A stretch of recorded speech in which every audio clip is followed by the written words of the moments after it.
नमस्कार बच्चों, फिर एक बार इस शिक्षण कार्यक्रम में आप सभी का स्वागत है। फिर एक बार मैं आपके सामने एक नया लेसन लेकर हाजिर हूँ। जैसे कि आप जानते हैं ज्योग्राफी का बुक 2 जो इंडिया पीपल एंड इकोनॉमी, जिसके अंतर्गत 2 लेसन हो चुके हैं। थर्ड लेसन, तीसरा जो चैप्टर है वो हम आज पढ़ने जा रहे हैं, वो है ह्यूमन डेवलपमेंट। और वैसे ह्यूमन डेवलपमेंट के बारे में बता दूं कि इससे पहले का जो किताब है फंडामेंटल ऑफ ह्यूमन ज्योग्राफी, उस किताब का भी एक लेसन है जो ह्यूमन डेवलपमेंट है। मुझे उम्मीद है कि उस किताब के पढ़ते समय इस कंसेप्ट को आप समझ गए होंगे, लेकिन वो तो वर्ल्ड वाइड में था और ये जो है भारत के परिप्रेक्ष्य में पढ़ेंगे हम लोग, यानी कि इंडियन। इसके अंतर्गत हम देखेंगे भारत की जो है लोग कैसे मानव विकास हुआ है और किस स्तर पर है वो। वैसे हमारे किताब में जिक्र किया हुआ है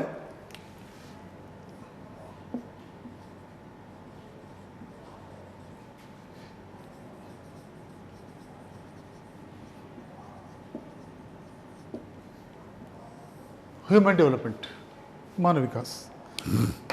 वैसे हमारी किताब में एक छोटा सा स्टोरी से जो है वो शुरू किया गया है और स्टोरी ये बताता है, रेखा नाम की जो महिला है वो उत्तराखंड के किसी एक गांव में किसान परिवार में रहती है। और जब वो छोटी थी, यानी कि 60 साल पहले की बात हम कर रहे हैं, 60 साल पहले की बात, जब छोटी थी तो वो अपने घर में अपने माताजी के साथ, यानी कि मदर को जो है वो किचन में हेल्प किया करती थी। लेकिन उस समय उसके जो भाई लोग थे वो स्कूल जाया करते थे, इसका मतलब उसको स्कूल पढ़ने का मौका ही नहीं मिला। तो ऐसे हालात में वो जब थोड़ा बड़ी हुई, यानी कि कुछ सालों के बाद वो शादी हो गया उसका, या 13-14 साल के बाद शादी होने के पश्चात किसी भी कारणवश उनका जो पति का जो है वो देहांत हो जाता है और वो पूरा का पूरा जो है वो ससुराल के ऊपर निर्भर हो जाती है, क्योंकि पढ़ी लिखी नहीं थी, वो शिक्षित नहीं थी और आर्थिक रूप से भी जो वो कुछ नहीं था उनके पास, तो इसीलिए पूरी तरह से जो वो ससुराल में निर्भर हो जाती है। इसके बाद उनके अपने भाइयों की मदद से एक दिन उनको माइग्रेट होने का मौका मिलता है दिल्ली, यानी कि वो दिल्ली जो है वो पलायन कर जाती है भाई की मदद से।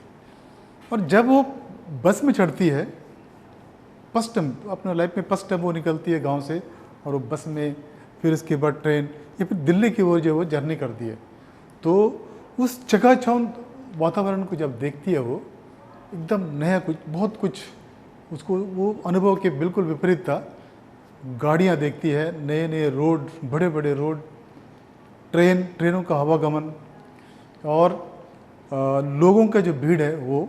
इसके अलावा कई सारे ऐसे बिल्डिंग, जो बड़े बड़े बिल्डिंग, बड़े बड़े होटल्स, तो उसके दिमाग को जो है वो झकझोर के रख दिया कि भाई इतना कुछ, इतना कुछ। और जैसे जैसे वो पहुंच जाती है दिल्ली, इसके बाद दिल्ली में, दिल्ली के जो वातावरण को परिचित होने के बाद कुछ दिनों के बाद तो कुछ विरोधाभास उसको दिखने लगता है। कैसे विरोधाभास? That is the paradox, the development of, mainly जो है पैराडॉक्स देखने मिलता है वहाँ पर। क्या पैराडॉक्स है? जब वो देखती है थोड़े दिन के बाद कि वहाँ पर जो सड़कें हैं भीड़ से भरे हुए हैं, ठीक है, वहाँ पे लोग रात को सड़कों पर सोते हैं। कुछ लोग, जो बड़े बड़े जो बिल्डिंग्स हैं, जो बड़े बड़े जो कंपनियाँ हैं, कारखाने हैं, उसके बगल बगल में जो है झोपड़ी बनाकर रहते हैं, उन झोपड़ियों में रहते हैं, सड़कों पर सो जाते हैं रात को। जो रेलवे स्टेशन है वहाँ पर देखते हैं हम लोग बेड, और बेड में भी वहाँ पर भी सो जाता है। और इस तरह से देखते हैं हम लोग, कहीं कहीं पर ऐसा है कि जो बेसिक नीड्स है वो भी फुलफिल नहीं हो पाता है। इतना सारा जो है वो, यही पैराडॉक्स जो है वो देखती है वो कि। और इसके अलावा देखती है कि वहाँ पर जो लोगों का जो भीड़ है, और इसके अलावा जो वातावरण है वो शुद्ध नहीं है, जो एनवायरनमेंट है वो बिल्कुल दूषित एनवायरनमेंट है। इस तरह से उस रेखा के मन में दो विरोधाभास जो है वो अपने आप सामने आ जाता है, पैराडॉक्स आ जाता है कि वो थिंक करती है, थिंकिंग द को existence of development and under development, यानी कि विकास और अल्प विकास क्या दोनों एक साथ रह सकते हैं? That is the question we have. तो फिर उसके बाद इसका आंसर है नहीं। फिर उसके बाद में सोचती है कि क्या चंद थोड़े से जो डेवलपमेंट किए, थोड़े से लोग जो डेवलप करें, बाकी लोग क्या ऐसे ही रहेंगे? एक बड़ा सा व्यवस्था जो है वो वैसे का वैसे पड़े रहे, और एक व्यवस्था जो है वो डेवलप हो जाए, और डेवलप भी ऐसा कि पूरा ना हो, कुछ ही लोग उसका जो फ़ायदा उठा सके, इस तरह के जो मन है। तो ये जो विरोधाभास है, और इसमें जो है हम लोग इसी के विषयों को हम आगे जिक्र करते हुए इस लेसन को हम लोग पढ़ेंगे। वैसे मैं बता दूं कि जब मैं डेवलपमेंट की बात करते हैं हम लोग, तो खास करके जो लिमिटेड पीरियड में अधिक से अधिक डेवलपमेंट करने का बात करते हैं हम लोग लिमिटेड पीरियड में, तो क्या करते हैं हम लोग? वनों को काट देते हैं, फटाफट रोड बनाने के लिए खेती अच्छा वाला ज़मीन को जो उजाड़ देते हैं हम लोग। तो इसमें क्या होता है? इकोलॉजिकल बैलेंस बिगड़ जाता है, जो इकोलॉजिकल बैलेंस है वो बिगड़ जाता है। डेवलपमेंट के साथ साथ, यानी कि डेवलपमेंट हो रहा है बट इकोलॉजिकल बैलेंस नहीं हो रहा है। तो ये एक बड़ा सा समस्या है, और इसका जो खामियाजा कौन भुगतता है? जो गरीब है वही जो है उसका खामियाजा को जो है वो भुगतता है। और कुछ लोगों का मानना यह है कि ये डेवलपमेंट इज फ्रीडम, यानी कि स्वतंत्रता जो है वो ये विकास का सही स्तर है। Development is freedom. लेकिन डेवलपमेंट फ्रीडम कैसे हो सकता है? इसको डेवलपमेंट को हम आधुनिकीकरण यानी मॉडर्नाइजेशन से हम लोग जो है लिंक कर लेते हैं। तो मॉडर्नाइजेशन कैसे मॉडर्नाइजेशन हो जाता है? मॉडर्नाइजेशन से तात्पर्य क्या है? यहाँ पर जो मशीन युग है, कंप्यूटरों का इस्तेमाल करना और एक उद्योगों को लगाना, इंडस्ट्रियलाइजेशन, कंप्यूटरीकरण, शानदार रोड्स, उसमें कई सारे ट्रेनें जाना, आवागमन, और इसमें इसके अलावा जो हेल्थ है, जो यानी कि मेडिसिनल जो है हेल्थ डेवलपमेंट, इसके अलावा वहाँ पर सिक्योरिटी का भी हम लोग यहाँ पर ध्यान देते हैं हम लोग। तो ये अगर हम वेस्टर्न बिलीफ की ओर चले तो वेस्टर्न बिलीफ में फ्रीडम को ही जो है वो डेवलपमेंट माना जाता है। दैट मीन्स जो फ्रीडम है, फ्रीडम से तात्पर्य अभी मैं बताया था कि मॉडर्नाइजेशन से तात्पर्य है कि इसमें सारा कुछ उपलब्ध है, अवेलेबल हो। बट लेकिन अगर भारत के संदर्भ में बोले तो इंडियन पॉइंट ऑफ व्यू अगर देखेंगे हम लोग, तो ये जो वेस्टर्न जो फ्रीडम है, वेस्टर्न जो ह्यूमन डेवलपमेंट कहते हैं उनको, कि किसी क्षेत्र में अगर पूरा डेवलपमेंट है, वो एरिया में सब कुछ है, तो इसका मतलब है कि वो डेवलप्ड है। लेकिन भारत के संदर्भ में ये जो पॉइंट है वो बिल्कुल जमता नहीं है, वो हो ही नहीं सकता है। अगर हम देखेंगे तो इंडियन पॉइंट ऑफ व्यू में India has a mixed experience of development, यानी कि इसमें एक डेवलपमेंट का जो है एक मिक्सचर है, दोनों यहाँ पर देखने को मिलेगा। कैसे मिक्सचर देखते हैं हम लोग? The distribution of available opportunity, जो अपॉर्चुनिटीज वहाँ पर है, जो अवसर है, वो समान रूप से नहीं है। That is uneven, the uneven opportunities available in India, यानी कि हम लोग यहाँ पर देखते हैं, भारत की बात करते हैं हम लोग, बिल्कुल असमान है जो अनइवन बराबर। इसमें कुछ डेवलपमेंट की हम बात करते हैं, जो डेवलपमेंट के लिए रास्ता रोके रखे हैं भारत में, कैसे होता है? That is called the regional disparities. Let's see what are the regional disparities. अगर हम देखेंगे regional disparities, okay, the regional disparity means क्या है कि अगर हम किसी विशेष क्षेत्र में चले जाए तो उस क्षेत्र को एक मेट्रोपॉलिटन सिटी ले लेते हैं हम लोग, मान लीजिए। तो मेट्रोपॉलिटन सिटी में पूरा का पूरा जो है डेवलपमेंट होगा, लेकिन उसके अगल बगल के क्षेत्र में डेवलप नहीं होगा। दैट इज रीजनल डिस्पैरिटीज, यानी कि असमानता नहीं है, मतलब असमानता है, जो क्षेत्रीय असमानता है वो डेवलपमेंट का वो बिल्कुल देखने को मिल जाता है। इसको बोलते हैं हम लोग रीजनल डिस्पैरिटीज। रीजनल डिस्पैरिटीज में एक चीज़ हम देखेंगे कि एक रीजन डेवलप हुआ, वो भी रीजन का कुछ हिस्सा डेवलप हुआ, दूसरा हिस्सा जो है वो डेवलप नहीं हो रहा है। दैट इज ये मेट्रोपॉलिटन सिटी को ही ले लेते हैं हम example. The next one is social disparities, that is social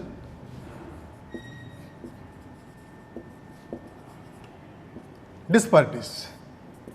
social disparities की बात करें हम लोग, यानी कि समाज में जो है वो किस तरह की असमानता है। जैसे इंडिया की बात करते हैं हम लोग, इंडिया में एक small section of population enjoys all available modern facilities, यानी कि छोटा सा जगह है और छोटे से सेक्शन, छोटा सा बाग, यानी कि जब हम देखते हैं समाज में, समाज का एक छोटा सा हिस्सा वो जो है क्या करता है, अधिक से अधिक वहाँ के जो रिसोर्सेस है या फिर आधुनिक जो सुख सुविधा है, ये सब का जो वो मजा लेता है, available modern facilities. On the other hand, अगर हम उसी को दूसरे साइड देखेंगे, हम लोग एक स्मॉल सेक्शन लेते हैं, दूसरे साइड में क्या है, एक बहुत बड़ा जो बाग है उसको मार्जिनलाइज कर दिया गया है, उसको तुष्टिकरण राखे, तुच्छीकरण देकर उसको साइड कर दिया गया है। उसमें हम लोग जैसे अभी हम लोग देखते हैं हमारे देश में जो कॉन्स्टिट्यूशन देखते होंगे, शेड्यूल्ड, एक शेड्यूल्ड जो कास्ट को, क्योंकि अलग अलग कास्ट में विभाजित हैं, तो इसमें एक शेड्यूल्ड कास्ट बनाया गया है जो बहुत ही ज़्यादा उनके ऊपर समाज जो है वो तुच्छ कर दिया, तो उसको बोलते हैं शेड्यूल्ड कास्ट। और कुछ ट्राइब्स भी हम देखते हैं भारत में, तो उनको भी जो एक शेड्यूल किया गया है, और उस शेड्यूल में जो उसको बोलते हैं शेड्यूल्ड ट्राइब्स। इसके अलावा जो हम सोशल डिस्पैरिटीज की बात कर रहे हैं हम लोग, तो इसमें इसके अलावा जो लैंडलेस जो लेबर्स है, जो एग्रीकल्चर लेबर्स है, जिसके पास अपना ज़मीन नहीं है, अपना भूमि नहीं है, बल्कि वो किसी और एक ज़मींदार के यहाँ काम करते हैं, ऐसे लोगों को भी जो तुच्छीकरण मतलब हटा दिया गया है, यानी कि दूर कर दिया गया है। उनको भी जो है वो जितने भी मॉडर्न जो फैसिलिटीज़ है वो अवेलेबल नहीं है उनके लिए। इसके अलावा जो पुअर है, जो गरीब है, जो गरीब से गरीब जो लोग हैं, फार्मर्स जिसको बोलते हैं हम लोग, किसान, वो गरीब किसान भी जो जिसके पास ज़मीन होगा लेकिन गरीब है वो, तो उसको भी जो है वो ये सारी सुविधाएं जो अवेलेबल नहीं है।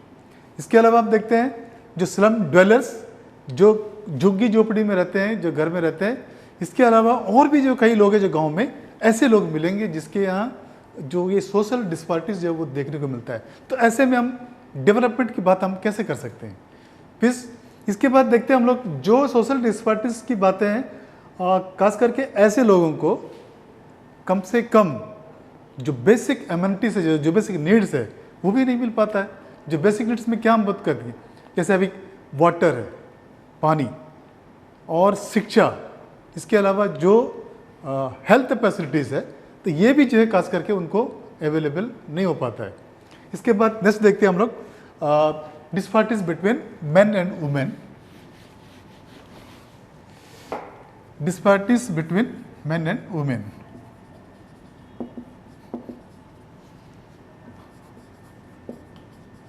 समाज में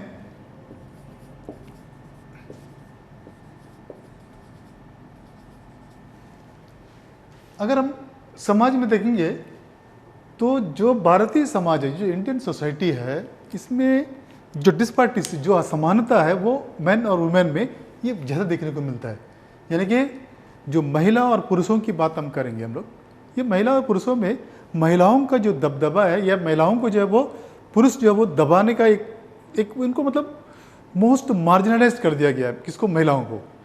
तो जैसे जैसे डेवलपमेंट बढ़ता गया तो महिलाओं को जो है दरकिनार करते चले गए, यानी कि हम अभी जो है धीरे धीरे फिर वो पटरी पर आ रहा है। लेकिन ऐसा हुआ कि समाज में आज भी हम देखेंगे तो महिलाओं को जो है उतना आगे आने नहीं दिया जाता है। एक तरह से जो है वंडर एब्जेक्ट पॉवर्टी, तो और उसको सब अर्बन जो ह्यूमन कंडीशंस है वो आज भी जो है वो देखने को मिलता है।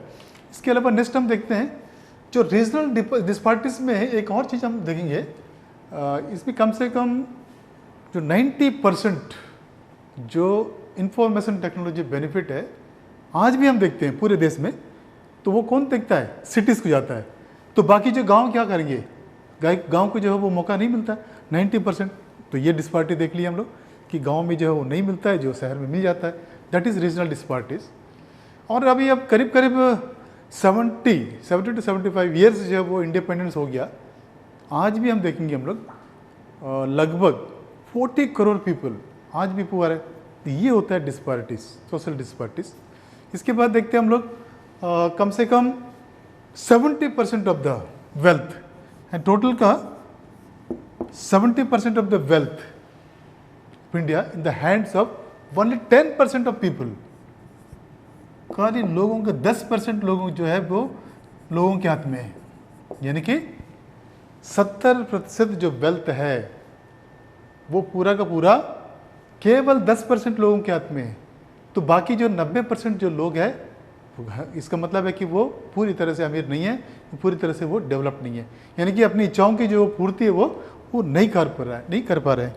रीजनल डिस्पैरिटीज, सोशल डिस्पैरिटीज और disparities between main and women, जो महिला और पुरुषों के बीच में जो डिस्पैरिटीज है, ये डेवलपमेंट को जो है वो, ये जो असमानता है वो डेवलपमेंट को होने से रोक देता है। दूसरा, इसके अलावा एक महत्वपूर्ण पहलू डेवलपमेंट का एक और देखते हैं हम, जो अंतर संबंधित है, और वो है जिसके कारणवश जो ह्यूमन डेवलपमेंट है, यानी कि वो ह्यूमन लाइफ है, वो अनकंफर्टेबल महसूस करता है, और इसके कारणवश जो वो एनवायरनमेंट पोल्यूशन भी हो जाता है। जैसे अभी हम देखते हैं एयर पोल्यूशन, वाटर पोल्यूशन,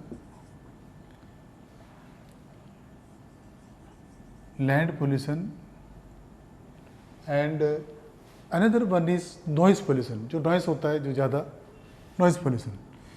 ये चारों जो पोल्यूशन है, कभी कभी हम देखते हैं कि मानव का जो अस्तित्व है या मानव समाज के जो अस्तित्व है उस पर ही जो है वो उसको मिटाने का एक प्रयास कर लेता है। तो यहाँ पर हम बोल सकते हैं कि ये जो पोल्यूशन है मानव के अस्तित्व के लिए एक खतरा है, और हम परिणाम अगर देखेंगे हम लोग, इसका जो परिणाम है, और इसमें धीरे धीरे इस संबंधित पहलू के कारण, इस प्रोसेस के कारण, जो लोगों में जो कैपेबिलिटीज़ है, जो गरीब लोग हैं, इनके अंदर जो कैपेबिलिटीज़ है, जो क्षमता है, वो धीरे धीरे कम होता जा रहा है। अब हम क्या क्या कम होता है इसके, ये हम एक बार देखेंगे हम। जो social capabilities, the first one is social capabilities, यानी कि सामाजिक जो क्षमता है वो धीरे धीरे कम हो जाए। कैसे कम हो जाता है? ये हम देखते हैं कि समाज में जो डिस्प्लेसमेंट है और वो ज़्यादा होते जाता है। सोशल कैपेबिलिटीज़,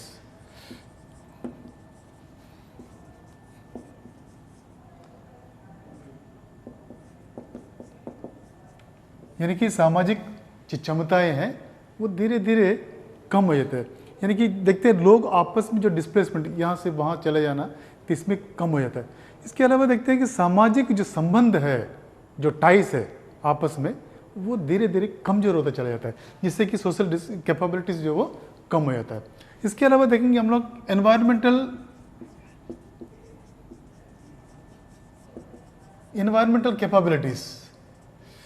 इसमें जो वातावरण, जो प्रदूषण है, इतना फैल जाता है, क्योंकि लोग डेवलपमेंट करने के लिए बहुत सारा कुछ करते हैं, उससे एनवायरनमेंट का जो प्रदूषण है वो फैलता जाता है। फैलने की वजह से जो है वो जो एनवायरनमेंट जो कैपेबिलिटीज है, जो क्षमता है, वो कमज़ोर पड़ जाता है। दूसरा देखते हैं हम लोग पर्सनल कैपेबिलिटीज।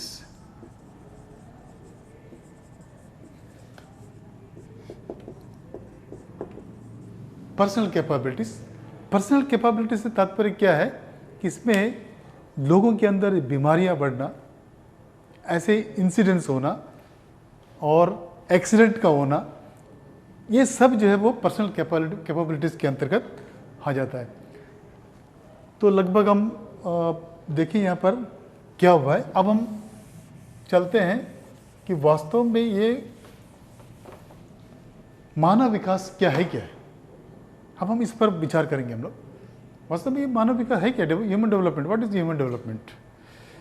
तो human development is a process of enlarging people's choices. देखते हैं, फर्स्ट एक एक देखते हैं हम लोग। Enlarging the people's choices,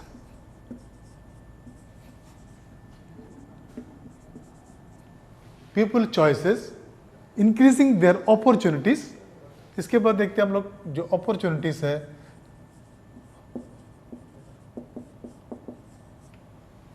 increasing their opportunities for education, health care, education, health care, income and empowerment. Income and empowerment. Income and empowerment. And covering the full range of human choices, a healthy physical environment to social and political freedom. तो यहाँ पर देखते हैं हम लोग, इसके अलावा ये healthy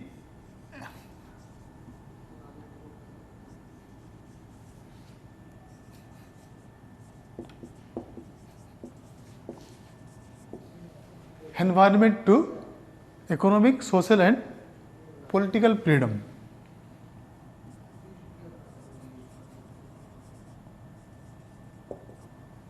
Economic, social and political freedom. अब हम चलते हैं कि मानव विकास क्या है वास्तव में। यहाँ पर देख लेते हैं आप लोग, जो मानव विकास जो है वो तभी संभव है जब जो पीपल जो चॉइसेस है वो अपने हिसाब से, यानी कि जो विकल्प है, लोगों का जो विकल्प है वो अधिक मात्रा में हो, इतना हो कि जिससे कि वो मतलब कई सारे विकल्प, ये विकल्प नहीं तो ये विकल्प, ये विकल्प नहीं तो ये विकल्प, यानी कि उसमें वो चुन सके। दूसरा हम देखते हैं कि यानी कि पीपल्स मोर एनलार्जिंग, इसको पीपल चॉइसेस को जो वो एनलार्ज करना, ज़्यादा बढ़ा देना। दूसरा देखते हैं अपॉर्चुनिटीज़, मोर अपॉर्चुनिटीज़, जितना हो सके उतना अपॉर्चुनिटीज़ को बढ़ाना। अपॉर्चुनिटीज़ मीन्स क्या है? एजुकेशन अच्छा हो, हेल्थ मतलब हेल्थ केयर हो, यानी कि मेडिसिन ठीक से मिले उसको, और इनकम उसका बढ़े। अगर इनकम नहीं बढ़ता है, अगर इनकम ही नहीं है तो वो हेल्दी कैसे होगा? अगर हेल्दी नहीं होगा तो वो इनकम नहीं है तो वो एजुकेशन भी कैसे पाएगा? ठीक है, ये तीनों से जुड़ा हुआ है। इसके अलावा एम्पावरमेंट, यानी कि सशक्तिकरण, उनके अंदर सशक्तिकरण के तभी होगा जब ये इनके पास इनकम होगा। तो दैट मीन्स अपॉर्चुनिटीज़ को बढ़ाना। इसके अलावा हेल्दी एनवायरनमेंट, एक स्वच्छ और एक स्वस्थ वातावरण को जो है तैयार करना जरूरी है। अगर स्वस्थ वातावरण नहीं है तो भी जो है वो विकास, मानव का विकास हो संभव नहीं है।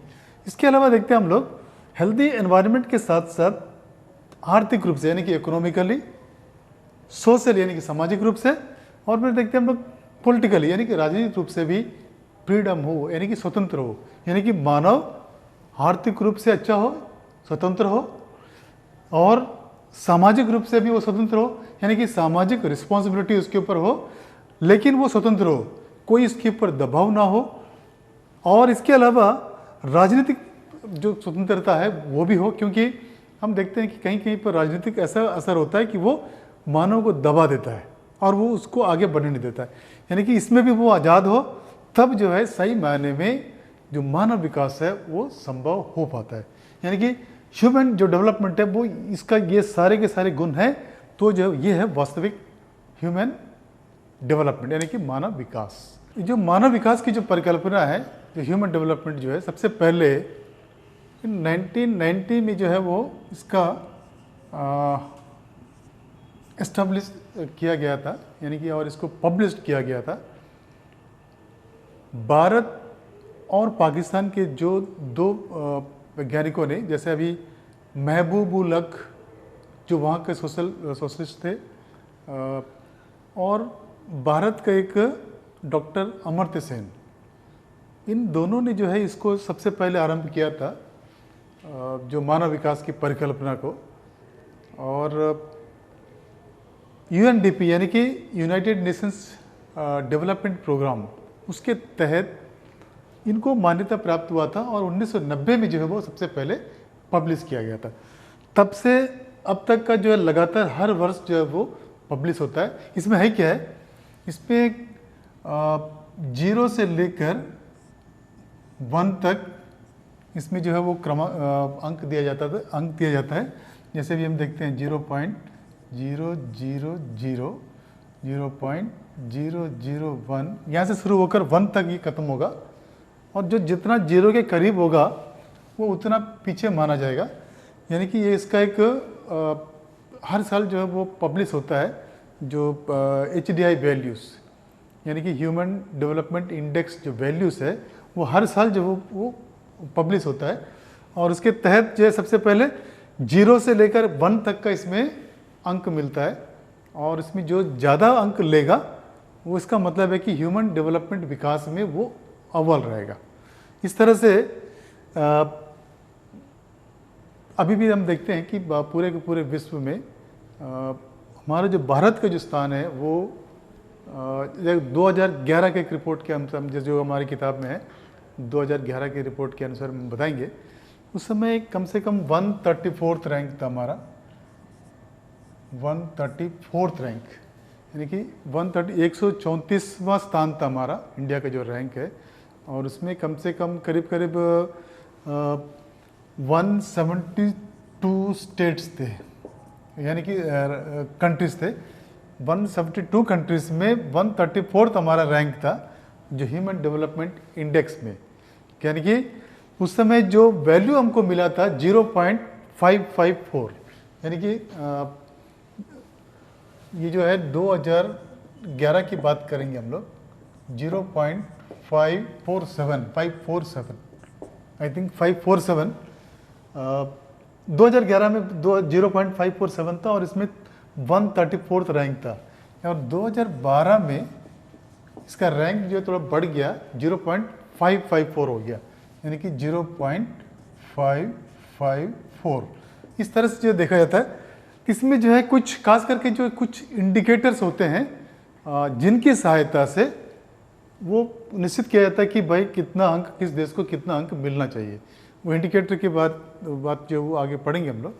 इसमें देखा जाता है खास करके जो इंडिकेटर्स है वो ये बता देते हैं कि कम से कम इस क्षेत्र का या देश का जो रैंक है वो कैसे होगा। हम देखते हैं कि जो भारत का जो रैंक है इतना कम होने का, HDI जो वैल्यू है वो इतना कम होने के क्या कारण है। तो which factors are responsible for this low values, HDI values.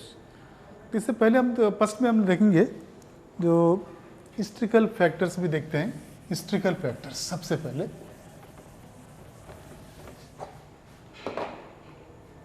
Historical factors में देखेंगे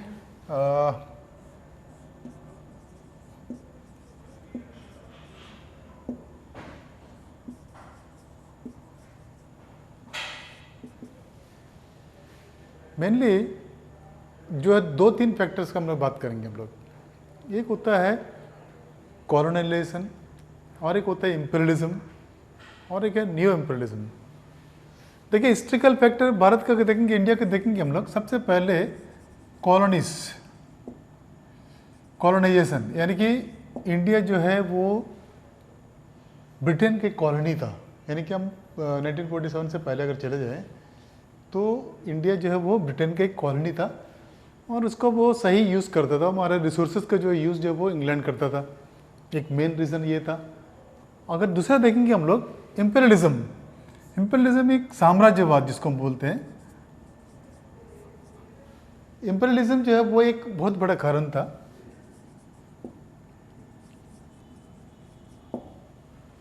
जो साम्राज्यवाद को बढ़ाने के लिए जो है वो हम पर ये भी हावी था, क्योंकि इससे पहले जो ब्रिटिश भी हमारे पर वो हावी थे, यानी कि कॉलोनाइज करते थे और इंपीरियलिज्म अपने साम्राज्यवाद को बढ़ाते थे। वो बढ़ाने का काम जो है वो यहीं पर होता था। तीसरा हम देखते हैं, आज भी हम देखेंगे नियो इंपीरियलिज्म, आज भी जो है वो यह नियो इंपीरियलिज्म जो है वो लागू होता है भारत के ऊपर। यानी कि कोई ना कोई रूप से आज भी जो है वो साम्राज्यवाद स्थापित है। यानी कि जैसे अभी हम आजकल के जो नया है, जो न्यू इंपीरियलिज्म कैसे है कि कोई भी देश किसी भी देश को या तो पैसों के बल पर कोई भी रूप से जो उधार देना या मदद करना, और धीरे धीरे अपनी बात को उसको मनवाना। ये हो गया इम्पेरियलिज्म, ये नियो इम्पेरियलिज्म है। तो ये हिस्ट्रिकल रीज़न है कि हमारा देश अभी भी हम डेवलपमेंट में पीछे है, यानी कि गरीबों की संख्या ज़्यादा है, हम सही विकास या पूर्ण विकास वो हम कर नहीं पाए। दूसरा देखते हैं हम लोग socio cultural factors. Socio cultural factors, इसमें सोशियो कल्चरल फैक्टर्स में देखेंगे जो सामाजिक, जो सांस्कृतिक जो फैक्टर्स है, ये भी एक महत्वपूर्ण फैक्टर्स है। समाज में एक तबका, यानी कि जाति के रूप में, धर्म के रूप में, या फिर रंग भेद के रूप में कहीं ना कहीं से जो है भेदभाव जो देखने मिलता है, द डिफरेंसेस जो देखने को मिलता है, और असमानताएं जो डिस्पैरिटीज है वो भी हमको देखने को मिलता है। तो ये एक रीज़न है कि हम डेवलपमेंट जो हमारा जो HDA वैल्यू है वो बैक है। इसके अलावा देखेंगे तो political factors also responsible. Political factors क्या रिस्पॉन्सिबल करते हैं? पॉलिटिकल फैक्टर्स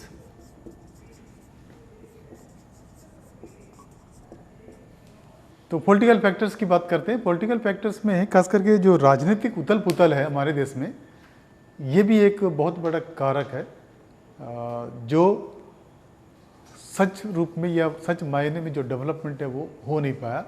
तो इसके कारण जो है वो HDA वैल्यू, ये भी एक रीज़न है। तो बच्चों, आज का ये जो कार्यक्रम है आज आप यहीं पर समाप्त करने जा रहे हैं, और इस पार्ट का जो बचा हुआ जो भाग है अगली कक्षा में हम पूरा करेंगे। और तब तक के लिए आप सब खुश रहिए। धन्यवाद।